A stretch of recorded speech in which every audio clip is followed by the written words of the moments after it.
આ જે job card બનેલું છે ખોટું બનેલું છે.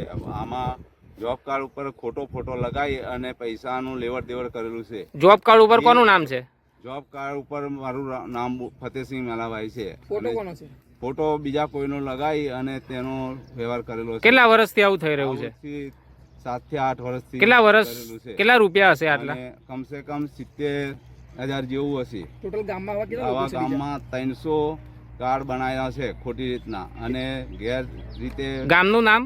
રાણીપુરા. અને કેટલા રૂપિયાનું આવું બધા જો થયેલું છે? આવું બધું 3 કરોડ જેવું થયેલું છે. અને કઈ કઈ યોજનામાં થયેલું છે? આ નરેગામાં અને આ એના. આપનું નામ? મારું નામ રાઠોડ ફતેહસિંહ મેલાભાઈ છે. સિંહ છે અને આ જોબ કાર્ડમાં મારું કંઈ મેં કામકાજ કર્યું નહીં, પણ આ મારું નોમ ને આ પૈસા આવ્યા મારા નોમના, એમાં મારો ફોટો બી નહીં. અને મને જોબ કાર્ડ ઉપર ફોટો કોનો છે? બીજા ભાઈનો છે, તમારો નથી? ના ના, આપણે કામ કર્યું છે મનરેગામાં? નહીં, મનરેગામાં મેં કોમે નહીં કર્યું. છેલ્લા કેટલા વર્ષથી આવું થઈ રહ્યું છે? 8 વર્ષથી કંઈક આવું થઈ રહ્યું ટોટલ છે. કેટલા પૈસા છે? ટોટલ કંઈક 60,000 રૂપિયા જેવું છે. ગામની અંદર આવા કેટલા જોબ કાર્ડ ખોટા હશે? આવા 300 કંઈક જોબ કાર્ડ ખોટા બનાવ્યા તો કેટલા કરોડોનું કૌભાંડ કહી શકાય? 3 કે 4 કરોડનું. આપનું નામ? કિરણસિંહ પ્રભાસિંહ. ચલો કાકા. ધર્મેન્દ્ર કુમાર ઈશ્વરભાઈ, ગામ રાણીપુરા.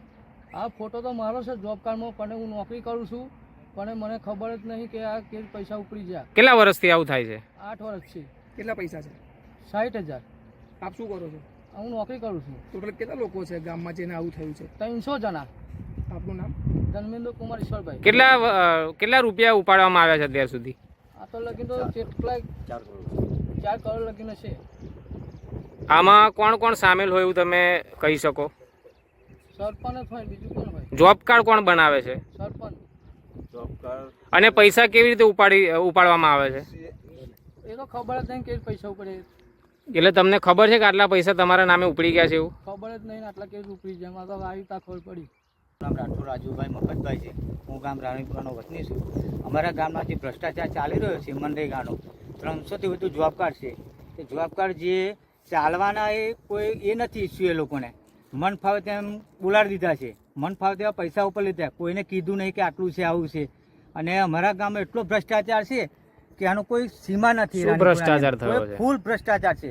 કે રાણીપુરા ગામમાં અત્યાર સુધી કોઈ રાણીપુરાના કોઈ જાગૃત નાગરિક નતા થયા. અમે થયા છે 6 એવા જાગૃત નાગરિક કે આ લોકો ભ્રષ્ટાચાર કરી રહ્યા છે. શેમાં ભ્રષ્ટાચાર કરી રહ્યા છે? મનરેગાની અંદર. મનરેગામાં શામાં?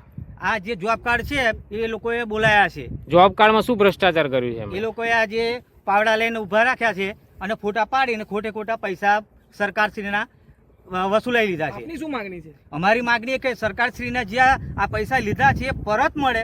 અને અમારી એવી માંગણી છે કે એ લોકોને કાયદેસરની કાર્યવાહી એ લોકો ઉપર થવી જોઈએ. સરકારશ્રીને અમારી નમ્ર વિનંતી, અમારા ગામ વતી અમે નાગરિકો એવું કહેવા માંગીએ છીએ કે આ લોકોને સજા થવી જોઈએ. આપની માંગણી સંતોષને શું કરશો? તો અમે આગળ કલેક્ટરને જઈને અમે ત્યાં એ કરશું કે ભાઈ અમને ક્યાં પૂર્વક જવાબ મળ્યો નથી.